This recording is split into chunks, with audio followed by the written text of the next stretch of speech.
नमस्कार, स्वागत है आप सभी का जेकेवीपी चैनल पर। आज के इस वीडियो में मैं आपको मैनेजरियल अकाउंटिंग से वो चैप्टर जिसे अब तक हमने नहीं किया है वो एक्सप्लेन करने वाला हूँ, यानी कि डिसीजन मेकिंग। ये सभी तो मैंने ऑलरेडी पिछले वीडियोस में एक्सप्लेन कर चुके हैं। चलिए अब सबसे पहले इस वीडियो में ये जान लेते हैं कि डिसीजन मेकिंग के मायने क्या है। अब देखिए, कई प्रकार के बिजनेस हो सकते हैं, खास करके मैन्युफैक्चरिंग बिजनेस। अगर इनकी बात करें तो कई हालातों में, कई परिस्थितियों में हमें सख्त फैसले लेने पड़ सकते हैं। मसलन कोई प्रोडक्ट को क्या हम खुद हमारी फैक्ट्री में बनाएंगे, या फिर अगर कोई क्रिएटर है, कोई एक मैन्युफैक्चरर है जो हमें ऑफ़र कर रहा है कि हमारे से प्रोडक्ट खरीद लो सस्ते दामों पे और अपनी कंपनी का लेबल लगाओ, या तो अपने प्रोडक्ट में उसको यूज़ करो या फिर लेबल लगाकर बेच लो, तो क्या वो प्रोडक्ट हमारी फैक्ट्री में बनाना अच्छा होगा, या फिर उस ऑफ़र को एक्सेप्ट करके उस आदमी से खरीद कर हमारी कंपनी का लेबल लगाकर इस तरीके से उसे बेच देना अच्छा होगा। अब ये बातें बहुत सारे चीज़ों पर डिपेंड कर सकती है। मसलन कि खर्चा कितना बैठेगा, अगर हम बनाते हैं तो खर्चा कितना बैठेगा, अगर हम बनाते हैं तो खर्चा कितना बैठेगा, और अगर हम खरीदते हैं तो खर्चा कितना बैठेगा। साथ ही साथ अगर कभी मान लिया जाए कि हम बनाते हैं और उसे मार्केट में बेचते हैं तो क्या रेट पे हम बेच सकते हैं, उसकी क्वालिटी क्या है, और इस तरह बेचने से हमें प्रॉफिट कितनी हो रही है। और अगर कभी खरीद लेते हैं तब खर्चा क्या होगा, उसकी क्वालिटी क्या है जो वो हमें ऑफ़र कर रहा है, और उससे मिलने वाली रेवेन्यू यानी कि प्रॉफिट कितनी होगी। तो बहुत सारी बातें हैं, खास करके ये बातें कॉस्ट के ऊपर डिपेंड करती है। अब कॉस्ट भी कई तरह के हो सकते हैं, लेकिन मेनली देखा जाए तो वेरिएबल और फिक्स होते हैं। अब वेरिएबल की अगर कभी बात कर ले तो वेरिएबल जैसे कि शब्द का ही मतलब होता है which will vary as per the units of production vary, यानी कि अगर कभी प्रोडक्शन के यूनिट्स, मतलब जो भी हम माल बना रहे हैं, जिस तरीके से यूनिट्स बढ़ते जाएंगे खर्चा भी उतना बढ़ता जाएगा। मान लीजिए कि आपकी कंपनी बुक मेकिंग कंपनी है, बुक बनाने की कंपनी है, तो एक बुक आपको पेपर चाहिए, सबसे पहले मटेरियल, दूसरा आपको लेबर चाहिए, तीसरा आपको और भी कुछ डायरेक्ट एक्सपेंडिचर हो सकते हैं, डायरेक्ट इनडायरेक्ट, मसलन जो भी है। तो मान लीजिए ये 2 रुपये, ये 1 रुपये और ये 1 रुपये, यानी कि 4 रुपये में आपकी एक बुक बन के तैयार हो रही है। ये है वेरिएबल कॉस्ट। अगर कभी आप 10 बुक बनाएंगे तो 40 रुपये खर्चा लगेगा, अगर आप 100 बुक बनाएंगे तो 400 रुपये का खर्चा लगेगा, अगर आप 2 बुक बनाएंगे तब आपको 8 रुपये का खर्चा लगेगा, अगर आप नहीं बनाएंगे तो नहीं होगा। यह है वेरिएबल कॉस्ट। मटेरियल, लेबर और कुछ डायरेक्ट एक्सपेंसेस, इनको वेरिएबल कॉस्ट कहते हैं। जैसा यूनिट्स बढ़ते जाएंगे ये भी बढ़ते जाएंगे। और फिक्स्ड का मतलब होता है जिसका कोई भी ताल्लुकात प्रोडक्शन से ना हो। वेरिएबल कॉस्ट प्रोडक्शन से रिलेटेड है, प्रोडक्शन बढ़ेगा तो ये बढ़ेंगे, प्रोडक्शन रुक जाएगा तो ये रुक जाएंगे। अगर हमारे को 2 बुक खरीदना है तो आपको 2 बुक के हिसाब से मटेरियल खरीदना पड़ेगा। लेबर को आप 1 बुक बनाने के लिए 1 रुपये दे रहे तो 2 बुक के लिए 2 रुपये देने पड़ेंगे। लेकिन फिक्स्ड अलग चीज़ है, फिक्स्ड का ताल्लुकात प्रोडक्शन से है ही नहीं। जैसे कि फॉर एग्जांपल फैक्ट्री का रेंट। अब फैक्ट्री में आप चाहे तो प्रोडक्शन रखिए या फैक्ट्री में ताला डाल लीजिए, प्रोडक्शन ना होते हुए भी आपको फैक्ट्री का रेंट तो भरना ही पड़ेगा। ये होगा फिक्स्ड, यानी कि इसका कोई ताल्लुकात नहीं है प्रोडक्शन से। तो इस तरीके के खर्चे हैं जो बहुत अहम रोल निभाते हैं, इनके बारे में हमें देखना चाहिए। साथ ही साथ कंट्रीब्यूशन, यानी कि सेल्स माइनस वेरिएबल कॉस्ट के बाद जो आए वो चीज़ें भी देख सकते हैं हम। तो बहुत सारी बातें हैं, खास करके ये जो एक्सपेंडिचर्स है, कॉस्ट है, इनका बहुत अहम रोल होता है। तो कुछ कॉस्ट है, मैं आपको बहुत ही शॉर्ट में आपको ये इनके मीनिंग समझाने की कोशिश करता हूँ। देखिए, सबसे पहले डिफरेंशियल कॉस्ट। अब डिफरेंशियल कॉस्ट का मतलब होता है अगर आप दो अलग अलग चीज़ें खरीद ले तो दोनों का आगे जाकर खर्चा क्या क्या होगा, इसे कहते हैं डिफरेंशियल कॉस्ट। अगर आप बाइक खरीदते हैं और कार खरीदते हैं, अगर आप मान लीजिए एक बाइक खरीद लेते हैं और एक कार खरीद लेते हैं, तो दोनों का पेट्रोल या जो भी डीजल वगैरह है उसका एक्सपेंडिचर अलग होगा, दोनों का माइलेज अलग होगा। ये ज़्यादा पिएगा, ये कम पिएगा, इसका मेंटेनेंस ज़्यादा रहेगा, इसका कम रहेगा, तो आने वाले एक्सपेंडिचर इसमें ज़्यादा होंगे, इसमें कम होंगे। इस तरीके के एक्सपेंडिचर को डिफरेंशियल कॉस्ट कहा जाता है। मतलब डिफरेंट यूनिट्स के लिए, डिफरेंट प्रोडक्शन के लिए डिफरेंट किस्म के एक्सपेंडिचर। अब संक कॉस्ट का मतलब होता है सिंपल लैंग्वेज में वो एक्सपेंडिचर जो ऑलरेडी आप है सो कर चुके हैं, अब कोई उसका रिफंड उफंड आने वाला नहीं है। कोई चीज़ के चलते अगर कभी आप पैसे कहीं पर लगा दिए, अब वो डूब गए, उसमें साफ लिखा हुआ था कि कोई आपको रिफंड नहीं मिलेगा, तो वो हो गया sunk cost. Shutdown cost. Shutdown cost का मतलब होता है, मान लीजिए कि आपका प्रोडक्शन रुक जाए लेकिन फिर भी कुछ खर्चे रहते जो आपके कंटिन्यू चलते ही रहते, उसे कहते हैं शटडाउन कॉस्ट। जैसे कि फैक्ट्री का रेंट हुआ, अब फैक्ट्री में आप ताला डाल लेंगे तब भी आपको रेंट तो चुकाना पड़ेगा। इसी तरह अवॉइडेबल कॉस्ट। अवॉइडेबल कॉस्ट वो खर्चे हैं जिन्हें हम अवॉइड कर सकते हैं, यानी कि एक्सकेपेबल कॉस्ट, यानी कि जिसको हम एक्सकेप कर सकते हैं, हटा सकते हैं। तो बहुत गैर ज़रूरी खर्चे हमारी खुद की ज़िंदगी में भी होते हैं, उन्हें भी हम हटा सकते हैं, वैसे एक्सपेंडिचर को अवॉइडेबल कॉस्ट कहा जाता है। नोशनल कॉस्ट यानी कि वो कॉस्ट जो हकीकत में हुए नहीं। अब जैसे कि इंटरेस्ट ऑन कैपिटल, मतलब खुद का बिजनेस है, खुद का कारोबार है और खुद के लगाए गए कैपिटल के ऊपर हम इंटरेस्ट लगा ले रहे हैं, या फिर अपनी खुद की जाति बिल्डिंग में, प्रीमाइसेस में हमारी दुकान हम चला रहे और उसका किराया वसूल रहे, हमारे से खुद से किराया वसूल रहे और खुद की जेब में डाल रहे, तो ये हो गया नोशनल कॉस्ट। यानी कि जो हाइपोथेटिकल हो उसे नोशनल कहा जाता है, जो हकीकत में ना हो, सही कहा जाए तो। अब है अपॉर्चुनिटी कॉस्ट। अपॉर्चुनिटी कॉस्ट का मतलब होता है नेक्स्ट बेस्ट अल्टरनेटिव कॉस्ट।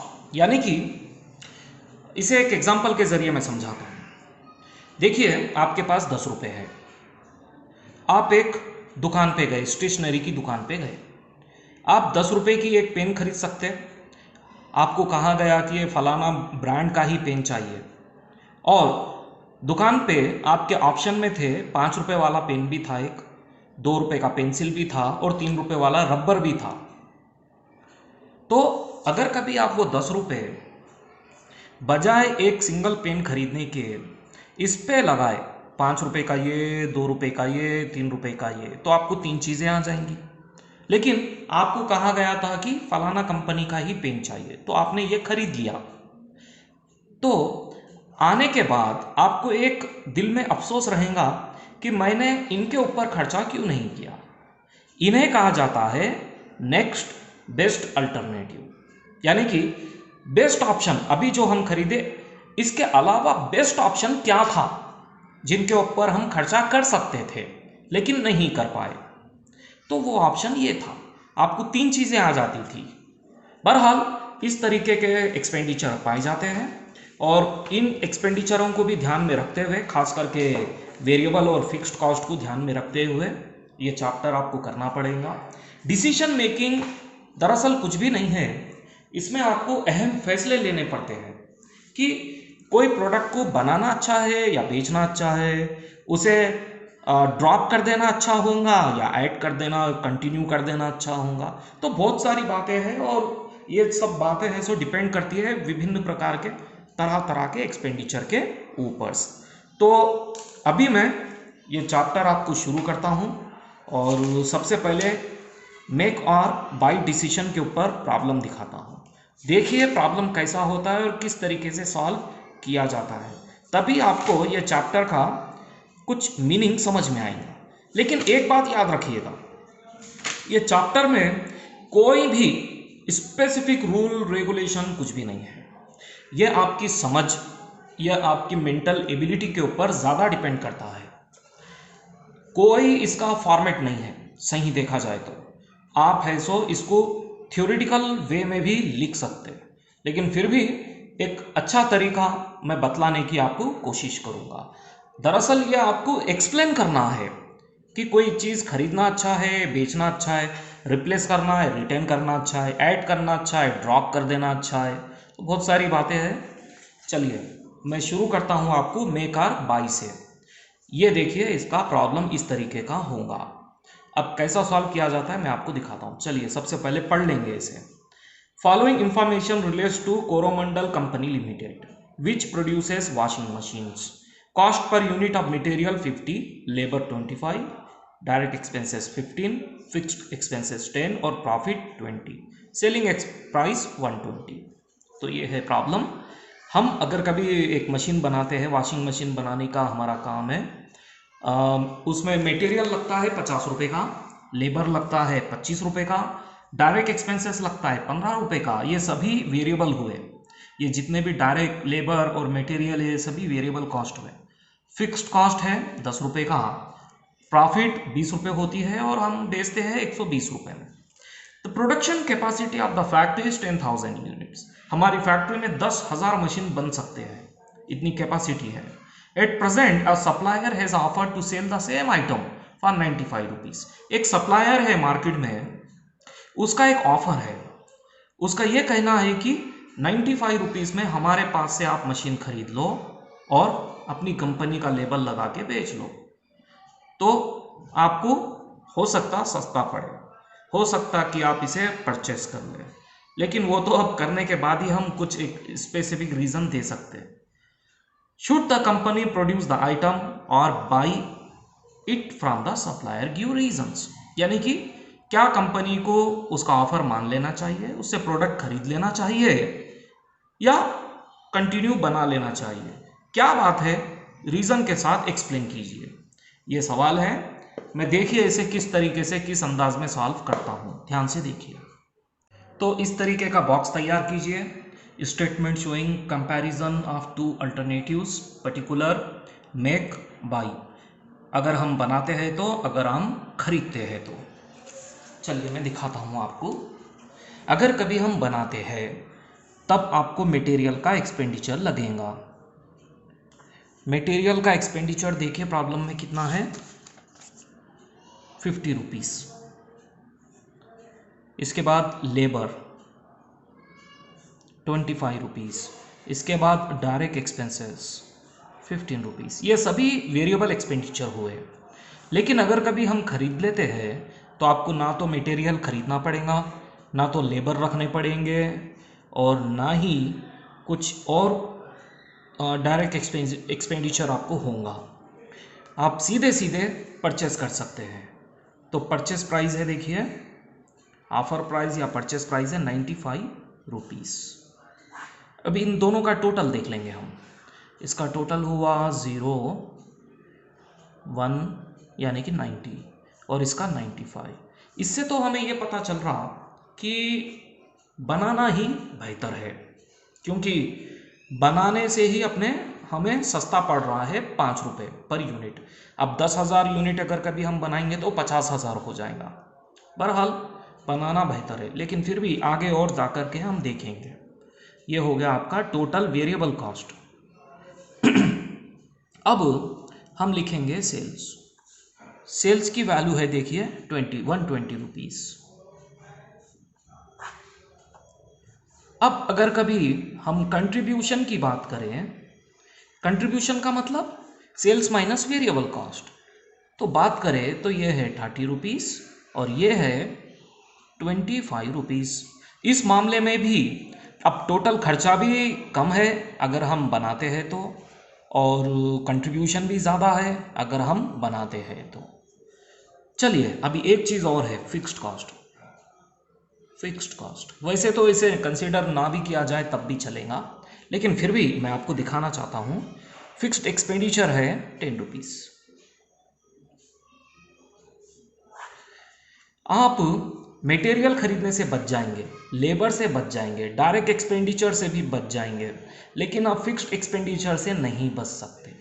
भले ही आप फैक्ट्री को ताला क्यों ना लगा दो, अगर हम माल खरीदेंगे तब ये तो लगने ही है, तब आपको प्रॉफिट होगा 20 और 15। इस मामले में भी बनाना ही बेहतर है। अब हम हमारे कमेंट लिखेंगे, देखिएगा comment.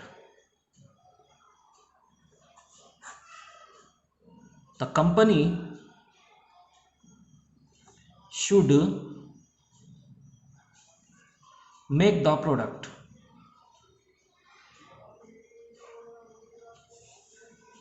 as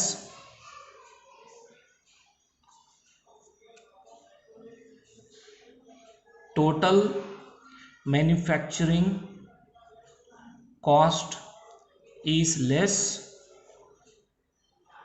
in make comparing to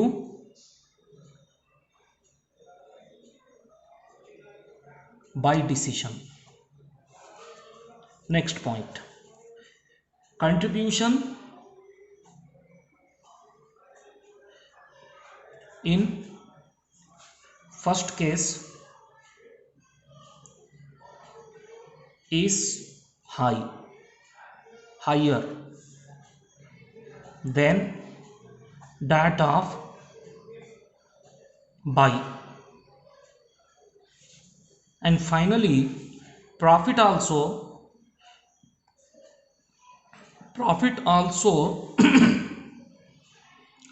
greater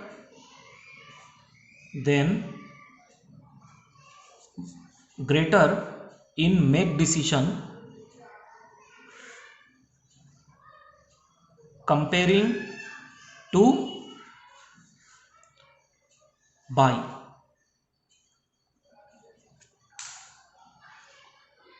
तो तीन है, देखिए रीजन, मेन रीजन तीन है। सबसे पहले वेरिएबल कॉस्ट की बात करें तो वेरिएबल कॉस्ट भी इसका कम है, दूसरा कंट्रीब्यूशन भी इसका हाई है, और तीसरा प्रॉफिट भी इसका बेहतर है। तो हर लिहाज से बनाना ही बेहतर है। लेकिन ये तो हुई क्वांटिटेटिव बात। अब हो सकता कि जो वो माल हमें दे रहा है उसकी क्वालिटी बहुत बेहतर हो और मार्केट में वो क्वालिटी की डिमांड ज़्यादा हो, ये भी हो सकता। लेकिन वो बातें समझ और बूझ से, यानी कि समझदारी से उस प्रकार के डिसीजन लिए जाते हैं। हमें अकाउंट तो सिर्फ क्वांटिटेटिव, यानी कि सिर्फ गिनती के हिसाब से, मैथमेटिकल मेथड के हिसाब से ही बतला सकता है कि आपको खरीदना चाहिए या बनाना चाहिए। अकाउंट्स का बस इतना ही स्कोप है, उसकी इतनी ही हैसियत है। लेकिन अगर कभी आप अच्छे मैनेजर हैं और आप जनरल मैनेजर को कोई डिसीजन देना, अपनी राय मशवरा देना चाहते हैं, तो क्वालिटी भी मायने रखती है। लेकिन क्वालिटी अकाउंट का सब्जेक्ट नहीं है, वो समझदारी का सब्जेक्ट है। तो इस प्रकार से इस तरीके के प्रॉब्लम सॉल्व किए जाते हैं।